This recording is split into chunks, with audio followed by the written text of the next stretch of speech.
नमस्कार, आप देख रहे हैं दिल्ली ग्लो न्यूज और मैं हूं आपके साथ सपना। चलिए रुक कर लेते हैं आज की बड़ी खबरों की ओर। कैसे जागृत हो, तो स्वदेशी आंदोलन उस समय भी आजादी से पहले चलाया था और हमको पता है कि चाहे वो चरखा हो, चाहे वो अपने हाथ से सफाई करने की बात हो, चाहे स्वदेशी विदेशी चीजों का बहिष्कार करने की बात हो, इन सब चीजों के माध्यम से देश की जनता को एकत्र किया। और उस समय में जब कोई मीडिया नहीं होता था, सोशल मीडिया नहीं होता था, देश की सारी जनता को एक साथ एक सूत्र में पिरो करके और देश की आजादी के लिए जो महात्मा गांधी जी ने काम किया, बहुत बड़ा सफल आंदोलन ये हुआ। और मैं समझता हूं उसका अगर कोई एक बिंदु सूत्रधार के रूप में कहा जा सकता है तो स्वदेशी कहा जा सकता है। वैसे इससे पहले भी सन 1905 में बंगाल विभाजन जब हो रहा था तो बंगाल विभाजन को रोकने के लिए वहां भी स्वदेशी आंदोलन का सहारा लिया गया था और उसके कारण से बंगाल विभाजन रुका था।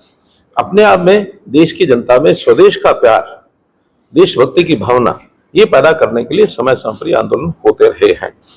आज भी अपने देश को यदि आत्मनिर्भर हमको बनाना है तो हमको स्वदेशी के आधार पर आगे बढ़ना होगा। तो इस स्वदेशी के नाते से पुरानी जो स्वदेशी की जो उस समय की बातें थी, उसमें मुख्य रूप से होता था कि हम विदेशी चीजों का बहिष्कार करें, उनकी होली जलाएं, अपने सामान पर हम कितना ज्यादा रिलाय अपॉन कर सकते हैं, कितना बढ़ा सकते हैं। ठीक है, चरखा और खादी ये दो विषय तो बने, या जो छोटे छोटे उद्योग हैं उनको पंचायती राज के माध्यम से उनको पुनर्जीवित किया जाए, लेकिन उतना मात्र आज पर्याप्त नहीं है।